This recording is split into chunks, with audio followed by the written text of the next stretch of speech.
How you doing? Gary here from Platform 1 MRC. Time for a layout update. It's been a little bit too long between drinks, you could say.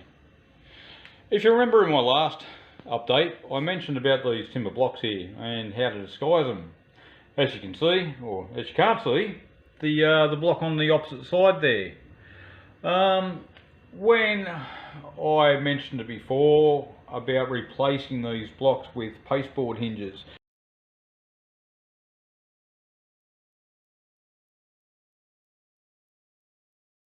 they duly arrived from the UK and they were quite flimsy.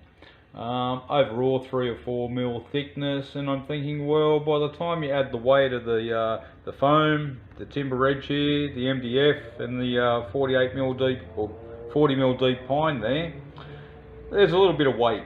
So I thought, no, I'm going to stick with the blocks, but I needed a way to disguise the blocks as well. Now, in the other video, or my first video about the layout, I mentioned how close the block was to this track over here. I actually lifted the rail and I shortened off the frog rail here, moved it in so I could actually grade that in a little bit smoother, or turn it a little bit smoother there. But as you can see, there's a bit of bare timber down here. I managed to cut that block and basically remove a chunk out of it, and I ended up stiffening up the back of the hinge blocks. So basically, if we look at this one, I've taken off around about 12 to 15 mil here, added some new timbers onto the front here, secured them in there, secured them to the frame, and moved the hinge over.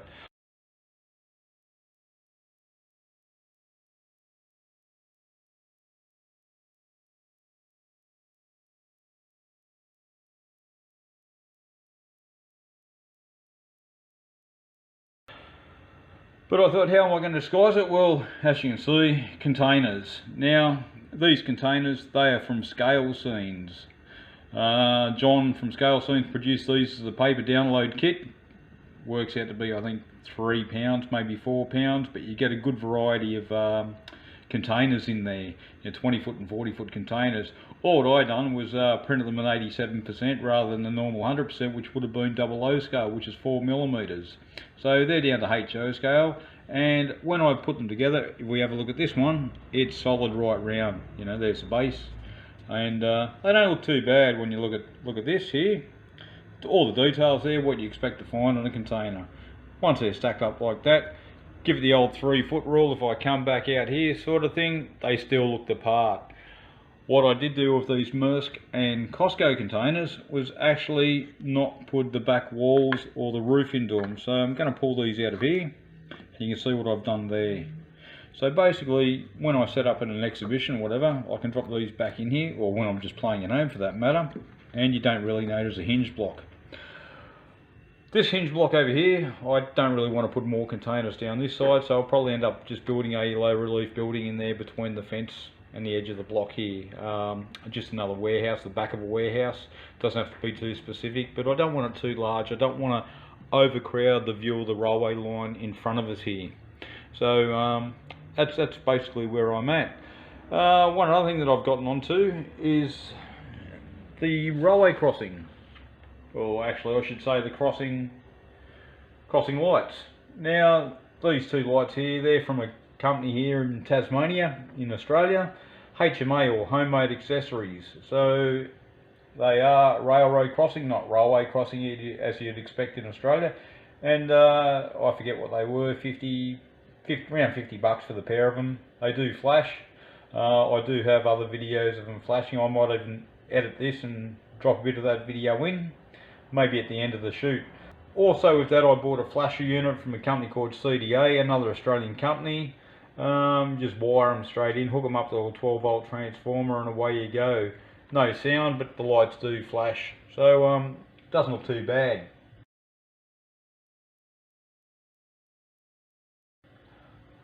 I never did hook them up to a what would you call it? I suppose you'd call it a train detector. By either relays or magnets, in between the sleevers. I'm just going to have these on a single pole, single throw switch. So at an exhibition, I can flick the switch, the lights come on, train passes through, what have you, and yeah, when you're away from the threat of oncoming traffic, you can give them a flick again and turn them off. Scenery, as you can see, a little bit of grass down. I've used a mix of Walthers, Hecky, Knock 2mm, 2.5mm, 4mm grasses. I do like to blend the grasses, start off the lower grasses and build the grass layers up. And that's not looking too bad. You can also see some palm trees there too. So these palm trees here that you can see, I'll just pan back out, they're all from Amazon. About 12 palm trees for about $13 or $14 delivered to the door. Now, when they arrived, they did look kind of plastic. What I'll do, I'll throw in a photograph and you can have a look at that. You can see the difference between the plastic sheen and what I've done to them by dulling the leaf, the foliage down, and also the trunks. Now, the trunks will require a couple of more washes, a couple of light greys, and maybe like a burnt umber. That should really highlight them. Here's a photo now.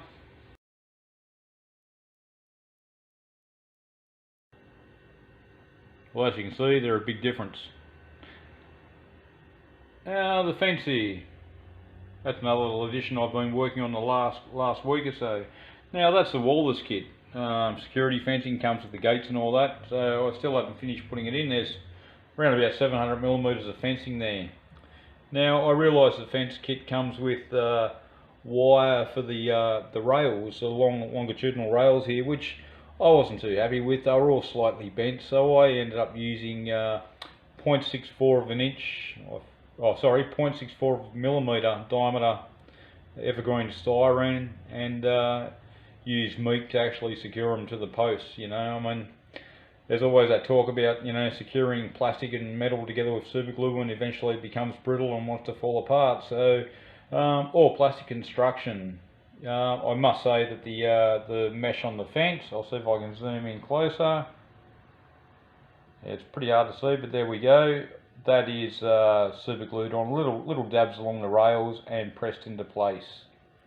You can also see some barbed wire on there. Now, that's a handy little trick that I come up with, thinking, what am I going to use for barbed wire? I've seen all that twisted stuff, or double twisted wire that people use and put on their fencing for modern day style barbed wire or security wire, where I've decided to go the old school, you know, with the barbs on it. So that, would you believe, is fly screen or insect screen. Now, what I've done is, if I can zoom right in onto it, it's a bit hard, so maybe if I could bring that into focus. Let's see.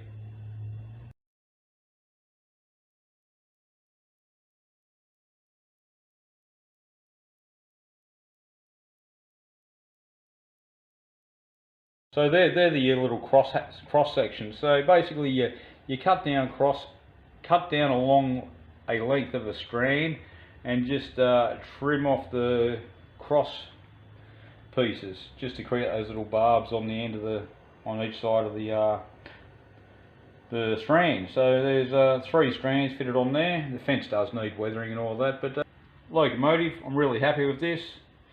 As you know, I think I had it in the last video. Great sound, considering buying another GP40-2. Looking at the CSX, but I know they've sold like hotcakes, so whether I can get one, I don't know. Maybe a GP9 or something else that I can actually run on the layout as well. You can see on top of the building there's air conditioners. Now, I think in the last video I didn't have the roofs on these buildings, so all the roofs are on, air conditioners are up there. Another Walthers kit, rooftop accessories I think it is, so I've just roughly put them into position and all that. What I will end up doing is running conduits to each of the air conditioner, run it down either forward or back, and connect them all up. They're not actually secured, as you can see. They're only just sitting there for, you could say they're just sitting there for looks. But look, that's where we're at the moment. Everything's not looking too bad. It's coming on. The building down the end here, it's got all the chimneys and ducting on top sort of thing, which is not secured either. They're all sitting there loose again, so I will have to pull my finger out, get all them on, but I'd rather do all the scenery, finish that off, before I attempt anything else. You know, I'd rather get anything, you know, you could say below the roof height done, so I don't knock anything off and possibly damage it. Sorry about that glare there, but hey, that's where we're at. I know on a couple of forums and groups people ask me about the Armco, or the safety railing around the crossing lights there. Now I'll post up a photo, and this is what I copied.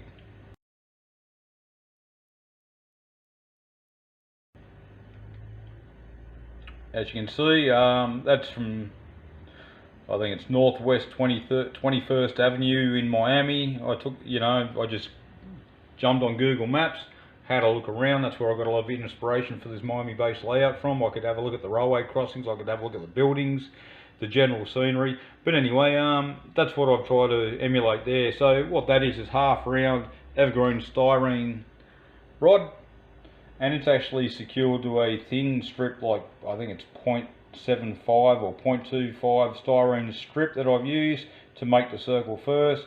Attached one end of the rod on, or there's actually two pieces there, just attached the end. Formed it up, would you believe, around a socket, mechanic socket. You know, that was the right diameter. Wrapped it around, eventually got it all glued into position and all that, and overall they don't look too bad. I'll just come down to road height, and I think they look the part, especially when you compare it to that photo I just showed you.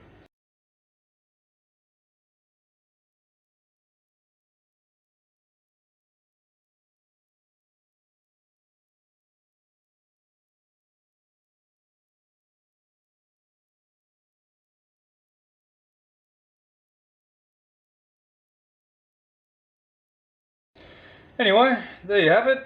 No trains running, no noise, but still plenty to do. Gates to put in, more fencing to do. So it's getting there, and hope you enjoyed this update. Stay tuned, and hopefully I'll get one up. Well, maybe towards the end of April then, if not sooner. All right, take care, stay safe, and keep on modelling. Cheers, Gary.